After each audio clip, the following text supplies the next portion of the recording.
and welcome to our second edition of the holytisch Future Food Convention. This is our third day and this is our last session. The days went by so quickly. We had a great time and super interesting speakers. If you missed any session, that's not a problem because you can find all our sessions on our YouTube channel. Right now, we are here in a session called Reinventing Cattle Farming in Brazil with Fernando Russo of Meraki Impact and Pasto Vivo. Before we go in depth into your biography and your projects, I'm gonna spend a few seconds to explain what holytisch is and who we are. So we are a future food collective of several people with an active core team of 3. This is Charlotte behind the scenes. In her normal life, she's an action research expert for agroecology. This year we are super happy because Damini joined us. She did a lot of interviews as well. And she is in her normal life a food writer and journalist focused on all issues related to the food system. My name is Joella. I work in the field of ecosystem regeneration. And we are doing holytisch. Why are we doing this convention? We want to catalyze change, especially in the food system, and highlight and showcase people who are doing great stuff already to champion for a more sustainable and regenerative future. From a tech guidance, this session will be now 45 minutes. And then we're gonna jump into a deep dive session, which is our Q&A format. And we're gonna provide you with the link in the YouTube chat.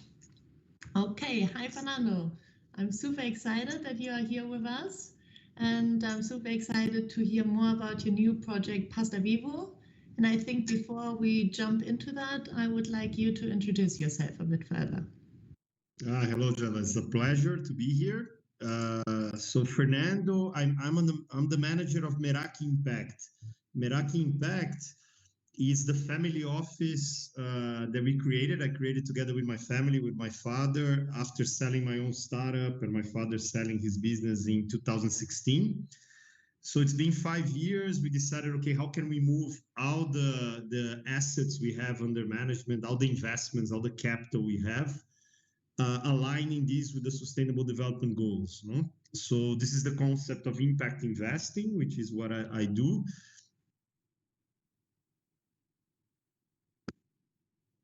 This is of future food production, sustainable food production, especially regenerative agriculture and soils. And I've been investing in this field for 5 years, mostly in funds, in tech related to scaling this regenerative agriculture from permaculture to something large scale. And then I met my partners from Luxor a long time ago, before even I had the family office. They were part of my journey building the family office. They're also family office from Rio. They own 26,000 hectares of cattle farming, traditional cattle farming in Mato Grosso, state of Brazil. And I was talking to them a lot about, okay, how can we move this towards something more sustainable and in the longer run, something regenerative. Eventually, we got a very good group of people together, some organizations that I'm also involved with, like Renature.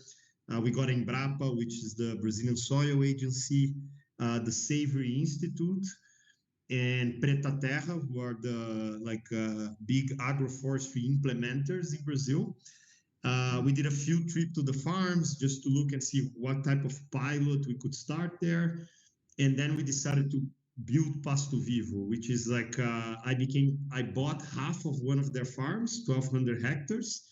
And I decided to really walk my talk. And all these years I've been preaching about investing in this field and then build my own farm from scratch. So what we're doing there is really integrating the cattle to an agroforestry system, to a biodiverse design, but large-scale agroforestry. And the reason we have the cattle is because the region is all about cattle, so we really want other people to copy us, and that's why the cattle is part of the system in a nutshell. Yeah, maybe before we really go deep, I think it's super interesting the specific region that you are in, because I think the region Mato Grosso is also famous for, or like largely parts of the Amazon forest for deforestation, for food production, for agriculture or soil, basically. So I think you're really at the border state for, yeah, from the Amazon building now a regenerative farm, and I'm sure that is also in discussion from yeah, from something like illegal logging or some maybe conflicts with indigenous people. And I would be interested in your experience of the region, what's happening there right now or has Yeah, so the happened. so the Amazon is one of the most important pieces of our investment thesis. Like I'm involved with many projects there, including accelerators. How can we really boost what we call the bioeconomy? But in Pasto Vivo is in Mato Grosso state. This is the heart of agribusiness in Brazil. This is where we have the hyper efficient, mechanized monoculture of soybeans. But in this region is very interesting because the soy went north, and this is more west towards the border with Bolivia, and the cattle just stay there. And from there, the cattle goes to the Amazon. So the region we are is the transition of the biome we call Cerrado, which is the Brazilian savanna, to the Amazon. So we are exactly on that transition. And then it's really important that we acknowledge, okay, cattle is the major drive of deforestation, because usually the cattle farmers are the ones doing the dirty work of clearing the forest. Then comes the soy, then comes other things. They are more mechanized and professional. And then we really want to come up with a design. We're not the only ones doing that. There are other very competent people doing that, but to show cattle farmers that it's more efficient to have the cattle fixed in the land, more intensified inside an agroforestry system that builds more feed for this cattle, even in a more vertical way. You know, the cattle is no longer just eating grass.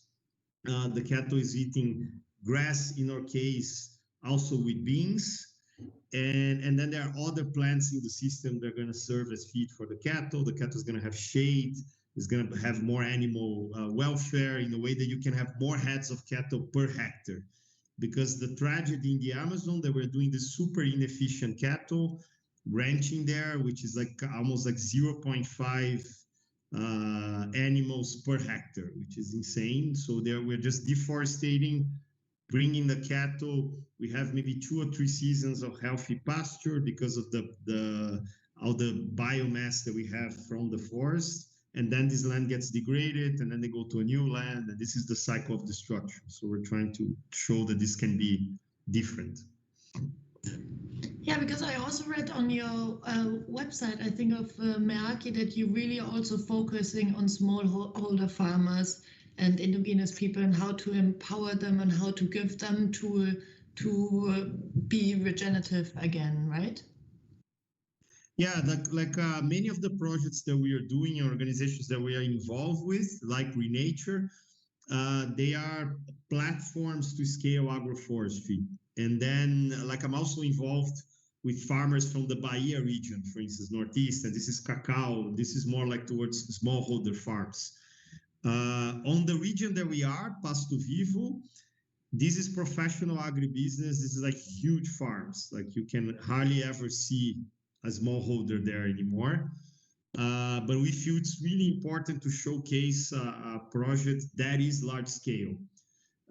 Because I think we have enough proof already that agroforestry works really well for smallholders, like in very biodiverse ways that you can basically, you have no mechanization, you just go in and pick the fruits yourself, the harvest yourself. But to really be able to scale this, we have to show that it can be done large scale as well. And that's the challenge of Pasto Vivo, really. Yeah, maybe it's now good that you explain what Pasto Vivo really is and your whole system and how you developed it and what stage you are currently. Oh, great. So Pasto Vivo, the vision behind Pasto Vivo is really to have a farm that is all about the future of protein. So today, protein is related to cattle in Brazil, to chickens, to animal, to livestock. What we want to do in the middle of the region that is producing cattle, it's look at protein in a more broader, holistic way. So then the design that we created, we have two nut species. One is called Baru, which is a local species from the Cerrado region, the Savannah region, and it's still very exotic. You don't really get this in Europe a lot. It's getting the reputation of a superfood. It has a lot of very interesting elements to it, health-wise, nutrition-wise. So we really want to build the market for Baru. And then we're also planting cashew. Cashew is like more mainstream nut, and also looking at how we can do milk from cashew, or cheeses, or just like just provide quality regenerative cashew nuts to the market, to companies, no? Our design also has aroeira, which is a native tree species that potentially we're going to use this for timber, like very long on the long run. And we also have macaúba, which is a palm tree that has multiple uses. We can use it for biofuel. There are several companies doing that, using the pulp for biofuel, and the seed is used for the cosmetic industry. This is also kind of a Amazon biome type of palm tree. Those are the four main plants we have in the system. And then we also have a type of bean that we add to the grass. So we have lines of trees, we have grass with beans, another line of trees, and so the cattle goes and pasture in between the lines of trees, and we rotate the pasture with grains. So we're also going to we started planting soy, which is the easiest that everyone is doing, and then we want to move up or gain from producing like just normal soy, which is what Brazil produces, to probably organic soy, peanuts, or other type of other type of grains we could produce, also linked to the thesis of alternative protein. And on the cattle side, we're raising calves because IDH, the Dutch organization, created a hub of sustainable cattle production in the state. And the main challenge there is really to track the cattle all the way from when it's born to when it's slaughtered to the supermarket. So this whole value chain ends at Carrefour, the big French supermarket. And then there's a brand of sustainable beef, so to say, they call. So the challenge there is because we have a lot of cattle washing in the region. So what producers do, they buy cattle from the Amazon, bring this to farms in this region in Mato Grosso. The cattle stays there for a few weeks, and then is sold to the slaughterhouses as if it comes from the region and not the forest. So we're really making an effort to create a hub there for calves, connect the whole supply chain, and make sure all this cattle is produced in this region and not coming from the neighbor Amazon. So that's the key piece as well. How long does it take to put this project on? Like, when are you going live, basically? At what stage are you in at the moment? So we are already live, so anybody can check our website, pastovivo.com.br. We can share that. We are also going live very soon in social media, showing things that are happening in the farm. We are now finishing stage 2 of the project. So the first year, 2020, we created a business plan. We aligned all the stakeholders. We did a lot of infrastructure development in the farm. So making sure we have quality houses for the workers. We're going to stay there. The farm is remote, is 70 kilometers from the nearest town. So we have to have the families living in the farm. And we also needed to isolate the natural reserves we have in the farm. In the past, the cattle will go in the natural reserve to drink water in the river. So we had to make sure we close the natural reserve. We look at the ones that we need to regenerate. And then we secure the water on the field. So like in a decent way, the cattle doesn't have to go after the water. No? So this is infrastructure. And then phase 2, we planted the first 10 hectares just to see how it went. We did it in the dry season, irrigating, super challenging, but we needed to try and to see how these plants were going to behave in this environment. And some things were very successful, like the integration of this species of bean we call gandu with the grass. So you go and you see our grass today, it's unbelievable. The grass is almost 1.6 meter high. It's really, really, really full of nutrients, and then it really shows that you can have more cattle in that per hectare in that farm. The two native species, Baru and Aroeira, they went really, really well as well, but we have challenges with Macaúba and Caju that we have to correct. And now in the rainy season, we're going to plant another 45 hectares. So our goal is to end the year with 55 hectares. And then little by little scale this to the full farm. The full farm is 770 hectares of land that we can potentially plant something. The rest is pure natural reserve. And in some areas, we're not going to do the same design. We're going to do more kind of more trees. We tweak the design a little bit depending on the area we're doing it. And how many years would it take to develop the whole hectare of your farm with the system? So we have financial models for this farm for like plus 30 years, because some of the crops we're planting, like the Aroeira tree, potentially we're going to harvest only on year 30. We are never going to harvest everything at the same time, because the goal of this project is the impact, the environmental impact with financial returns. We balance this. But it all depends on how much investment we can bring into the project. Today is the two family offices investing our own funds, and the way we are going, we're probably going to pace 50 to 60 hectares a year. But we're already talking to large financial institutions, larger institutional funds. Our idea is as soon as we nail the design and we see, okay, we know how to plant all these crops and it's working, we go to a scale up phase with external investments, and then we go to planting 150 hectares per year. So potentially we can complete the farm in 6 to 7 years. That's the goal. Nice.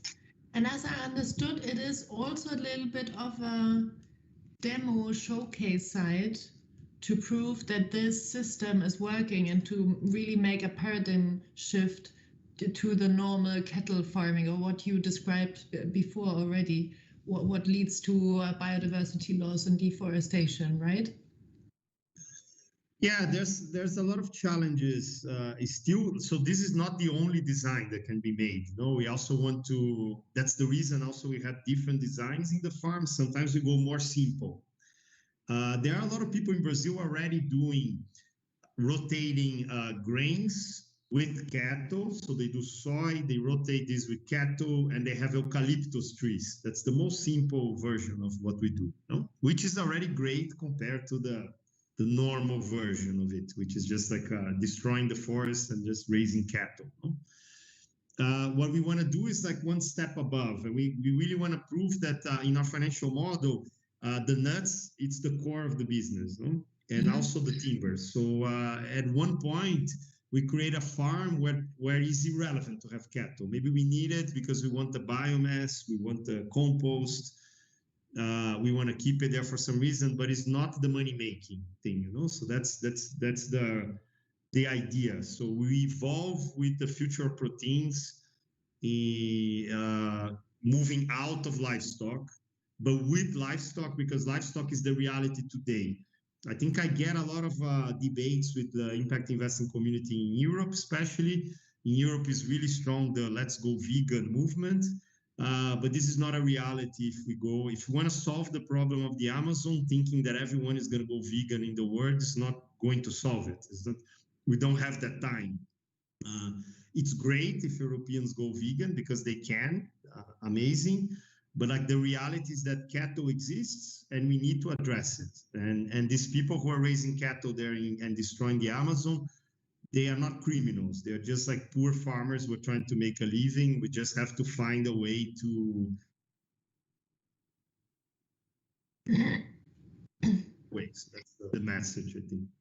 Yeah, I think It's links to the session we just had before with Philip Birker from Climate Farmers, and he said, I hope I can remember it correctly. He said it's the how, not the cow.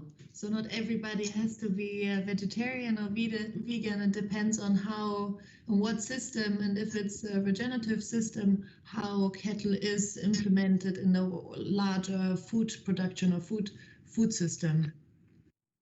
Yeah, no, exactly. There's like a huge gap between a cow in Holland being confined, being fed all the stuff that we feed it, and just emitting methane like crazy, to grass-fed, which is like the normal thing in Brazil, but it's very bad because it's like destroying the forest and doing. So there's a lot of carbon on that as well.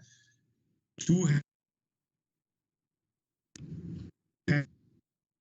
agroforestry system with a diverse diet, eating sometimes 5-6 different plants.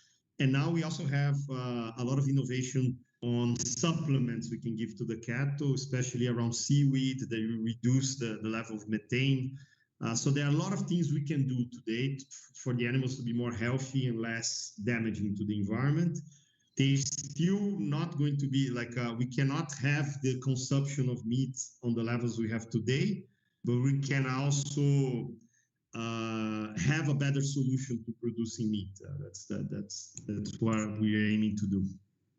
Are you in touch with the people surrounding your area, with other farmers? And then I would be interested how they perceive your project. Yes, we are. Now everyone is like a little bit curious because it's just starting. We don't have a lot of things to show yet, so we're just doing our thing. But the word is spreading. But the idea is that this becomes a knowledge hub, so an experience farm where other farmers, they can come and they can learn. And we're working a lot with around this idea with the Savory Institute, because that's what they do. You know, they go build a farm together with the local farmers, and then they turn this farm into a knowledge hub so people can learn the holistic management. So that's one of the main goals of the project as well. It's going to take some time because today, if I take ranchers there, they are just not going to understand why we're doing this. You know? So yeah, or I would question myself if they're going to be a little bit frightened of your system, because then it challenged their status quo and be like, okay, or if they're like, oh, okay, if you're doing it, then maybe I can do it as well. Yeah, we want to make sure we have something that is easy and scalable. That's why we're also doing kind of more simple versions of the design as well. Because agroforestry can be very complex, super biodiverse. And the thing I love to see when I'm in a smallholder farm, you know, because then he's growing 20, 25 different crops, and it really looks like a forest, you know? But like in our case there, the dimensions of the farm is just so big, and everyone around, everything is just so large, that we need to try to find some more simple solutions that we can use machinery to maintain and plant and harvest. That's the challenge. Would you say that regenerative farming is something, despite everything what you normally hear about Brazil and agriculture, that regenerative farming is also something that's becoming a movement for Brazilian farmers, or it? Yes, we have amazing people in Brazil doing great stuff. Unfortunately, just because we have this insane president and the whole insanity going around, not to go political, but this is the reality. It just overshadows everything good that is happening in the country on the private sector. So we have, I've been working this agenda of agroforestry for 5 years. I think the best experts I've worked with, they are all in Brazil. And then they are working in different biomes. You have people doing a lot of amazing work in Pará. This is really Amazon. And then they are planting pepper, cacao. You have a lot of things around palm oil evolving very well in the Amazon with potential to scale into Indonesia. We have a coffee agroforestry. We have everything. It's just that unfortunately we need to change the political system. Hopefully we can do this next year, but we really have to give light to a lot of great projects that are happening. We need a carbon decent ecosystem services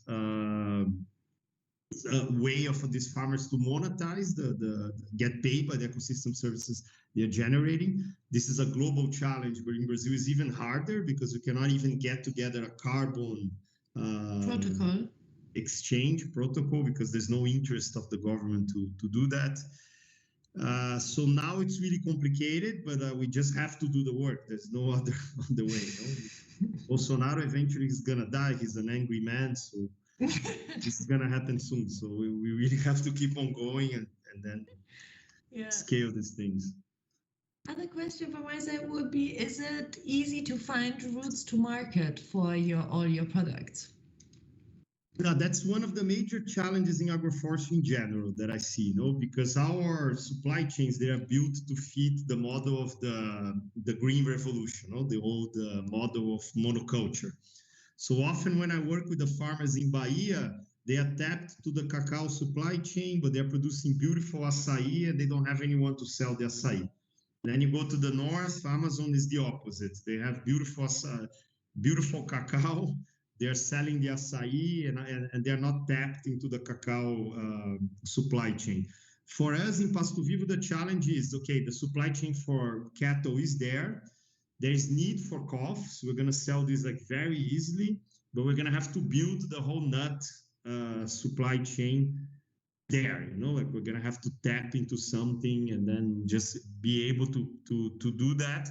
Most likely, we're going to go to processing these nuts in the farm. I don't know how far we're going to go with this processing, but something has to be done. Like we most likely we're not going to be. There's no one who's going to be willing to buy our fruits in raw, and that's the big challenge, and that's why we need to do large scale as well. So the amount of cashew that I'm going to have in this farm is going to be so large that I can find a supplier who's going to be willing to work with me.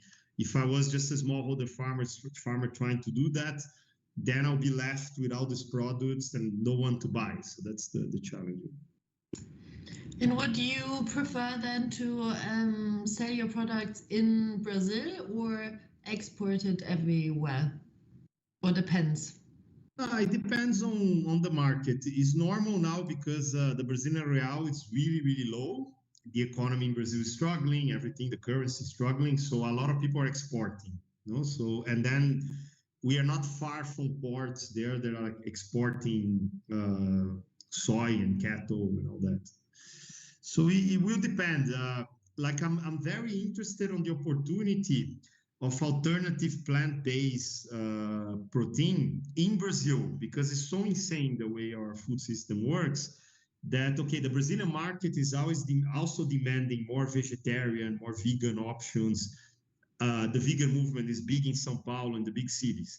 And then what happens, the local industry that is supplying these products in the supermarkets, they're still operating on a matrix of alternative proteins that comes from the US and Europe, which is basically chickpeas, green peas, or human consumption soy. And funny enough, we don't have this in Brazil. We don't produce this. So this industry imports these things into Brazil, which is a major agriculture player, to make these products for the local market. And so it's crazy. So I see there's a lot of potential on us being a supplier of local matrix of alternative proteins to the industry. And then teaching the industry that they can produce vegan burgers without chickpeas, without green peas, using maybe local things like tucumã, for instance, which is a fruit from the Amazon that has protein on the pulp, or different types of grains we're going to be able to produce in the farm. And also the farmers in Brazil have to realize, okay, they do soy very well, but we have to step up the game to produce soy for human consumption, not for the swines of China and the chickens. Definitely. But it seems to me also that it's a lot of educational and awareness rising work involved in your project or in the entire field. Yeah, in the entire field. So I think it's really important the work of a lot of other institutions. Like you have NGOs like the Good Food Institute that they do this education piece, this education work is really important. You have other players in the market. They're like really preaching about regenerative agriculture. In Holland, you have Soil Heroes, is another company that I'm on the board and involved. So it's the whole ecosystem.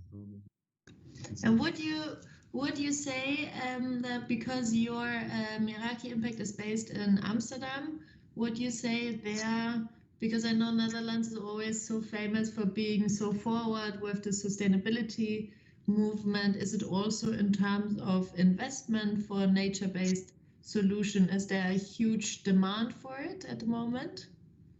Yeah, Amsterdam is an amazing hub. So the whole reason I moved to Amsterdam 5 years ago was because I thought, okay, this is an innovation hub in food. And the reason for that is that the Dutch have the reputation of being very efficient and everything they do. And the extreme version of the green revolution is Holland. So when you look at Holland, it's one of the biggest producers of food in the world and it's a tiny country. And it went really, really the most efficient as possible in terms of green revolution, monocropping, to a way that the whole country now is divided on where things are produced. So then a farm like the one that I work with from Soil Heroes close to Rotterdam, producing regenerative potatoes and onions in an amazing way, without trees, by the way, that we can also do regenerative agriculture without trees. They don't have manure to do their compost because they cannot have animals in that region. And then you go to the other region, Holda, where we produce cheese, and then there's just so many animals that the whole water supply is contaminated because there's too many animals in the same region. Huh? So a lot has to change. Subsidies have to change. The government is in the agenda, but it's slow. It's government. You know, there's a lot of interest. It's complicated, but the private sector is amazing. There's a lot of technology, innovation going to that. And big institutional investors that invest on the field are in Amsterdam. You know? So you have even the FMO, the Dutch Development Bank, is a big investor in this field. And you have many other players like the Rabobank, Triodos Bank. And so it's an interesting place to be. That's why I'm in Holland. I tend to, in Holland, I network with investors. I try to pull more capital from these institutional investors to projects that are happening in Latin America mainly, but also in emerging markets in general, no? Africa, Asia, everywhere. Cool, yeah. When you're looking back now at 1 year Pasto Vivo, what would you say were the major challenges and the major opportunities maybe that you discovered? Yeah, I think the main challenge when it comes to large-scale agroforestry, we tend to underestimate the difficulty that it is to really implement it, and not only plant but maintain it. You know, and we were very lucky to find a very good farm manager, Leandro. He's our farm manager. He's there all the time. And he has an interesting profile of being a guy who comes from research, who has worked with Embrapa, who is already experimenting with new things. But at the same time, he's from the region. He's a farmer. He's a hard worker farmer. So he gets things done and he knows how to talk with the ranchers. So it's a really, really special profile. We found him. And even with him there, it's really tough to plant 10 hectares and make it work, you know, because it demands a lot of maintenance. And then we had armadillos attacking the macaúba trees, and we had like 70% death rate in macaúba because armadillos attacked the trees. Until we could find a solution that was not killing the armadillos, was like caging the little baby trees. So you're always adjusting, adapting, and even being open to your design being wrong and having to change it, or tweak it. So I think that's the main thing. It's labor intensive. You have to think about the social aspect of it. Okay, usually these farms are remote. where the workers are going to come from. They have to have decent quality living in the farm. We really have to walk the talk of agroforestry. So this is changing as well the way we feed these people, no? Because usually they have a very poor diet because they're just monocropping. And in our farm, we want to be autosufficient in quality organic regenerative foods. So we want to build also now one agroforestry design that is more biodiverse to feed the farm. And then we see the more we scale this, the more people we're going to need, and then the more housing, and then it just becomes very challenging. So how can we automatize, and how can we make processes and we make more efficient, and we do something which is a compromise in between the super efficient, highly mechanized monocropping, where we have a lot of things that we can get from that we learned, and like super biodiverse, permaculture-like, Ernst Gosch type of syntropic agroforestry farm, which is amazing, but it's more like a small scale. So what's in the middle? I think that's it. Yeah, I think, and what surprised us in the positive side is how biodiversity responds like really quickly to what we're doing, no? So we planted the first 10 hectares in July. We removed the cattle from the farm. We fenced the areas that we want to preserve. And it's been months, right? The rain started now, and we already see the impact in the fauna. So you already see a lot more birds, even like big fauna, like huge deers. And it's just like, it feels like very quickly, the environmental impact is going to be immense. And a lot of areas that we fenced, and we were still thinking, okay, we fenced, but we need to do some intervention there to regenerate this area again. It just regenerates itself. So it's like because of the region we are. So this is the positive side. Yeah. Are you doing? Yeah, that's really old. Yeah. Are you doing some kind of data measurement on the biodiversity increase you have, or on the regeneration of the soil, or anything else? Yeah, so we did kind of the baseline. We had researchers going in and taking soil samples, and we flew a lot of drones. We really because we are specifically looking at soil health a lot. And we did this on day one. Now, very soon, we're going to have to do it again to see and start measuring. And one thing we want to start piloting in that farm that I saw in a farm in Spain is something called bioacoustics.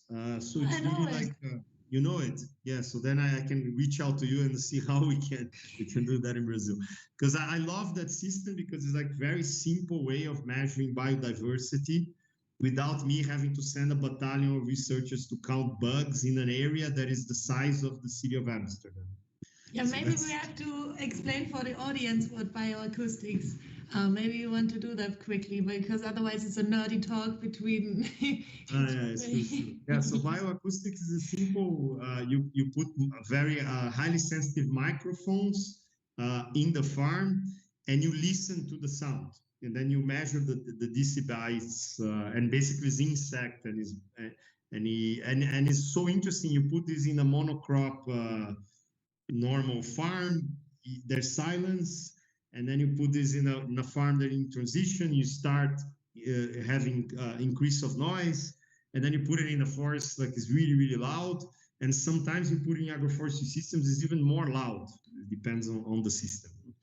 So this is something we really want to do that, and have these as the impact metrics for biodiversity. That's what I think it's such a great tool, because it's so easy and it makes so much sense, and it's really just like putting a machine somewhere and it's going to do the job for you, and shows so incredibly how much you increase biodiversity. Mm-hmm. Yeah, I think it's really amazing. So just to have a little bit of a picture, how many people are working at your farm at the moment, and how many cattle do you have? Yeah, so now it's the second year, so it's the first year of execution. We have 3 families living full-time and working there. And then we have workers that come and go. Today we have kind of a group of 5 workers who are coming and going to support these 3 workers who are there all the time. We are about to finish kind of like a lodging for more workers who come on a temporary basis and they can spend the whole week in the farm and then come back. That's going to increase our capacity, but it's labor intensive. So that is much different. Like if you're doing traditional ranching, we could do this operation only with 2 or 3 ranchers, basically. It's one rancher who lives in the farm, and that's it. And in terms of cattle, we are going to receive the first 400 cows who are going to come to a farm next month. And because our idea is that just to start building a pool of genetics, like good, healthy cows, because we're going to be producing calves. That's the whole game we're doing there. So because this is where you have the most impact on the life of the cattle is when it's a baby and he lives in a beautiful place like that. You know? Yeah, because this is where he gains health and more life quality. Than if we do it later.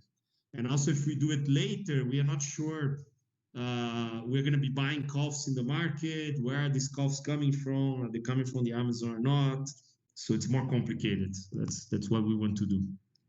And in terms of traceability, how are you is it gonna be a QR code then somewhere, or are you just gonna put on like really transparent the supply chain and where, or like this is then just people trust Pasto Vivo because they can see everything what's happening?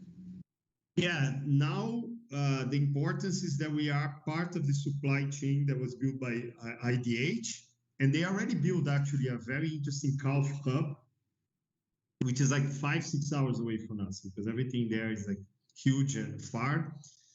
And what IDH tries to do, and has done, it's really to map the whole supply chain. So we have all the suppliers. They are like suppliers who are audited by them, and they are part of the supply chain. So Carrefour can be sure that, okay, this beef he's getting comes from this supply, this green supply. Biggest challenge that we have 3 meat processing companies who are the ones doing the slaughtering, that they monopolize the market in Brazil. And in the past, it was just a black box. You never know where the beef was coming. And now they start to wake up to the fact that they need to step in and work around sustainability. Some of them are going faster, some of them are going slower, but they are all working on this agenda. They are huge, massive companies in the stock exchange. They're even buying startups in the sustainable technology for cattle tracing, and because they know it's going to be a fact that one day the customer is going to scan the QR of a product in a supermarket in London, and he's going to be able to trace all the way to the farm in Brazil where this thing comes from. You know? Yeah. So there's no way around it. So the companies are trying to catch up now. This is how we are doing today. Yeah, cool. I think we are coming to the end of the session. My last question would be, what would be the best outcome from your next year? What would you wish for Pasto Vivo for the next year? What should happen? Yeah, no, for me, it would be amazing that we nail this design, the main one. So we're able to produce cashew and macaúba and baru and aroeira in a very interesting way, that we are not losing trees in the process. You know, the trees are surviving, they're growing, they're healthy.